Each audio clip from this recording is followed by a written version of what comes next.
Hi guys, welcome back to Grimm's Shade. Tonight's story isn't just a story, it's a shadow you might not escape. My grandma used to tell me scary stories when I was little. There's one I'll never forget. Series I was 10 years old when Grandma came to live with us. It was about 6 months after Granddad passed away, and I guess, looking back, she must have been lonely in that big house of theirs, rattling around with only the grief and memories for company. So despite a few protests from Mum, my parents took her in. There were no protests from me. None at all. Grandma was loud and fun, and I loved her. She had an almost limitless supply of boiled sweets, and she'd always slip me a couple whenever she saw me. She was always the first to stick up for me when I got in trouble, too. But it was her stories I loved best. Grandma had all kinds of stories.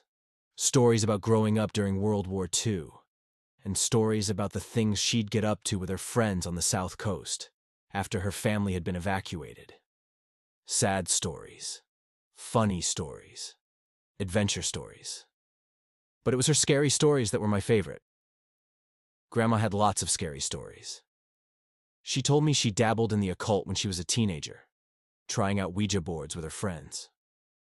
Tarot cards, fortune-telling, all that stuff. Most of the stories I'd laugh off or forget about not long after she was done telling them. But there were a couple that really did spook me a bit. I was only 10 at the time, you have to understand.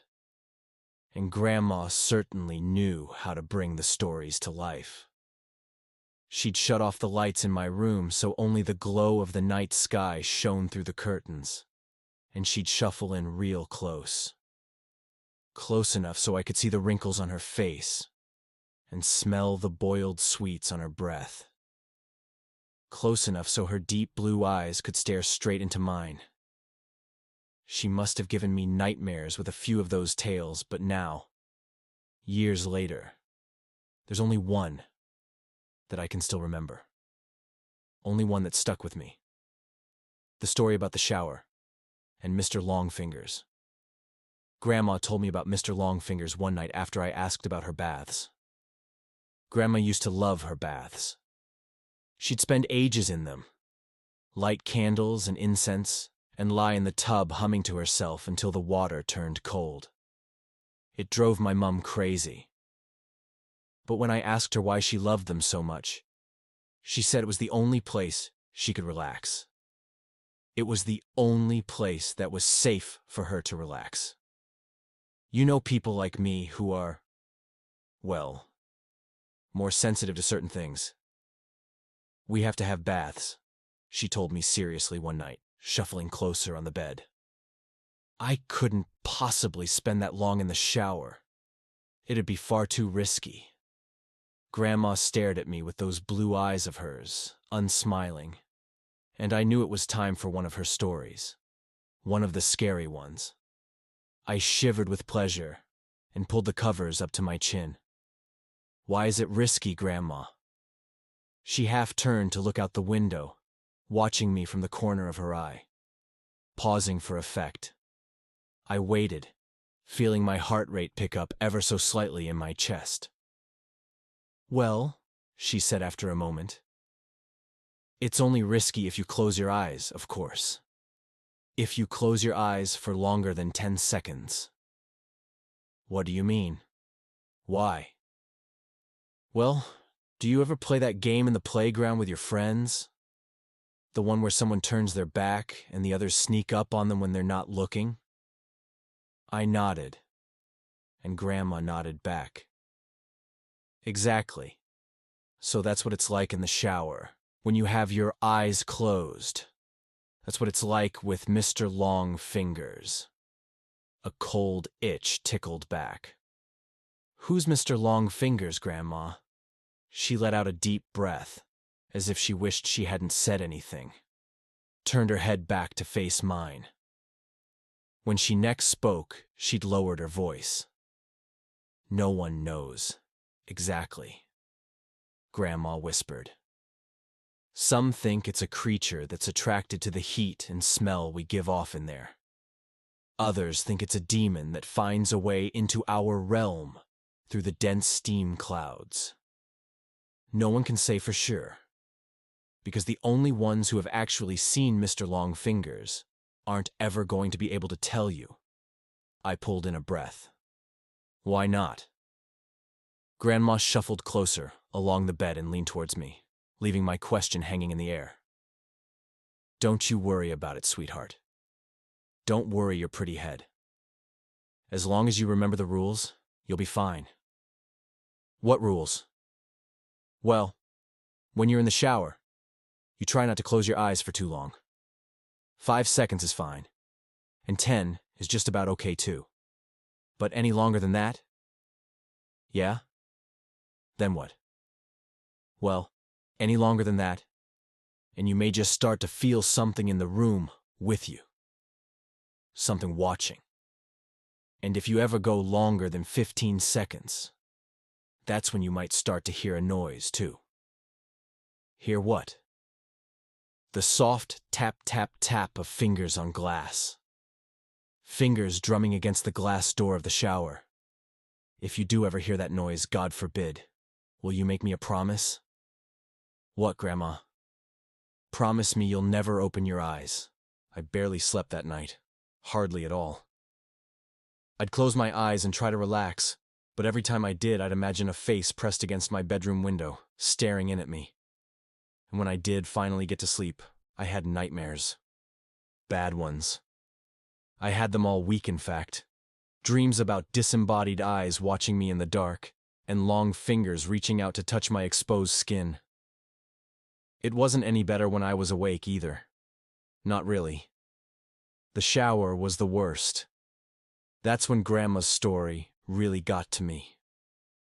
I'd never thought about it before, but suddenly I had trouble shutting my eyes in there. I'd be standing beneath the beating water, shampoo running down my face, and as soon as I squinted my eyelids closed, I'd hear Grandma's words running through my head. 5 seconds is fine, and 10 is just about okay too. But any longer than that? I'd rub my hair fast, feeling the shampoo dripping off my chin, and as soon as I'd counted past 5 seconds, I'd feel it. A sort of pressure. Not a feeling of being watched exactly, but something close to that. I'd run my fingers faster and faster through my hair, frantically trying to get the suds out, and the ready blackness behind my closed eyes, coupled with the rush of water in my ears, would feel like a held breath. Like the silence before a scream. The seconds would race through my mind, and I'd be so desperate to open my eyes again that I'd sometimes do it before my hair was rinsed fully clean, and my eyes would sting with shampoo. But before I shut them again, I'd always be sure to peer out through the steamed glass door of the shower cubicle, just to make sure I was still alone. It wasn't long before Mum realized something was up. She heard me crying out in my sleep one night, and came in to comfort me. Asked me what the matter was, and it all came out. I told her about Grandma's stories and about Mr. Longfingers.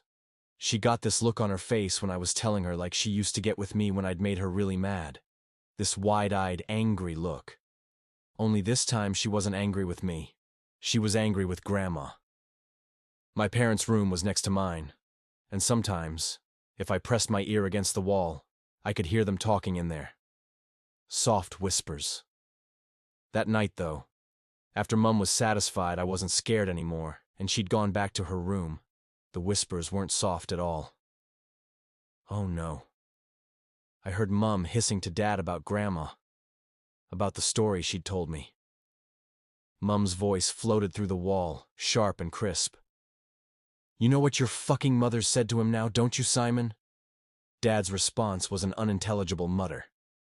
She's told him there's a monster that'll get him if he shuts his eyes in the shower.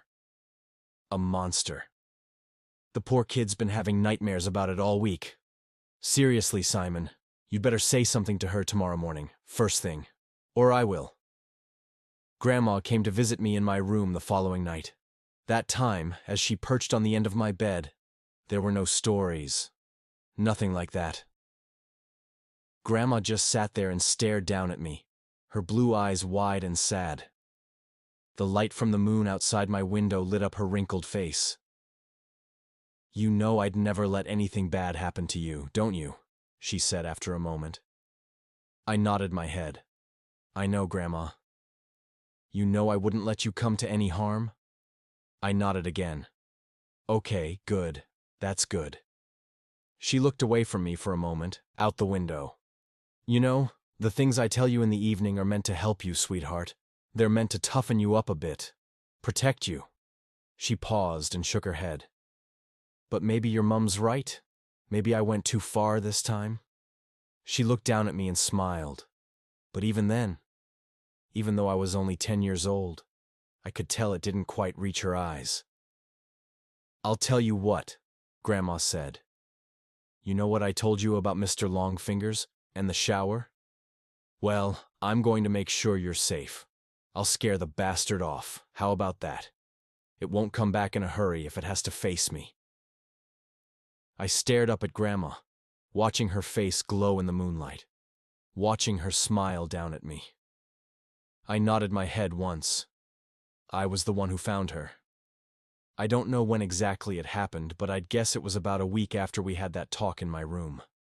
A week after she told me she wouldn't let me come to any harm. I woke early that morning, from a bad dream, to a heavy thumping sound. I sat bolt upright in bed. My room was quiet around me, and I couldn't hear anything from the wall that joined my parents' room either. But the house wasn't entirely silent. Floating down the hall, muffled by my closed door, I could hear the sound of rushing water, the noise of the shower. I leapt out of bed and ran down the upstairs hallway, heart already pounding in my chest. As soon as I reached the closed bathroom door, I started banging on it. A deep terror was welling up inside me like cold water from a well, something I couldn't place. And I kept banging and shouting "Grandma" over and over again, even though she didn't respond. Off to my right, I was dimly aware of voices from my parents' room, the sleepy shuffle of footsteps. But before they had a chance to make it out onto the landing, I'd lifted my hand to test out the door handle, more out of instinct than because I thought it might actually open. But the door wasn't locked. I kept banging with my free hand and it swung suddenly inwards, bringing me face to face with a wall of steam. Heat struck my skin. I squinted my eyes against the damp fog and peered into the bathroom. And before Dad pushed me to one side, before everything around me descended into shouting and tears and chaos, I saw her. I saw Grandma. She was lying naked on the floor in the shower cubicle, the water beating down around her, blue eyes bulging from her face. One hand was curled against her chest like a dead bird, while the other trailed against the glass of the shower cubicle, the flailing finger marks she'd carved through the steam still clear and fresh. It was a heart attack that killed her. That's what my dad told me. He said Grandma was old and the thing had struck her quickly and suddenly. She would have died fast and without pain, Dad said. She wouldn't have suffered. I knew better, though. Even as a 10-year-old kid, I knew better. And years later, writing this as an adult, I still know better. I also know my wife and kids resent me for refusing to have a shower in the house, for insisting everyone take baths. They pretend it's okay, and they humor me. But I can tell they don't really understand it. Not at all. My wife thinks she does. She thinks I still carry the trauma of seeing my grandmother dying in front of me when I was little. I guess she's right, in a way. But she doesn't know the full truth. Nobody does. And no one would believe me even if I told them. No one would believe me if I said the reason I don't take showers, the reason I haven't had one since I was 10 years old, isn't because I'm scarred from the sight of a dead body.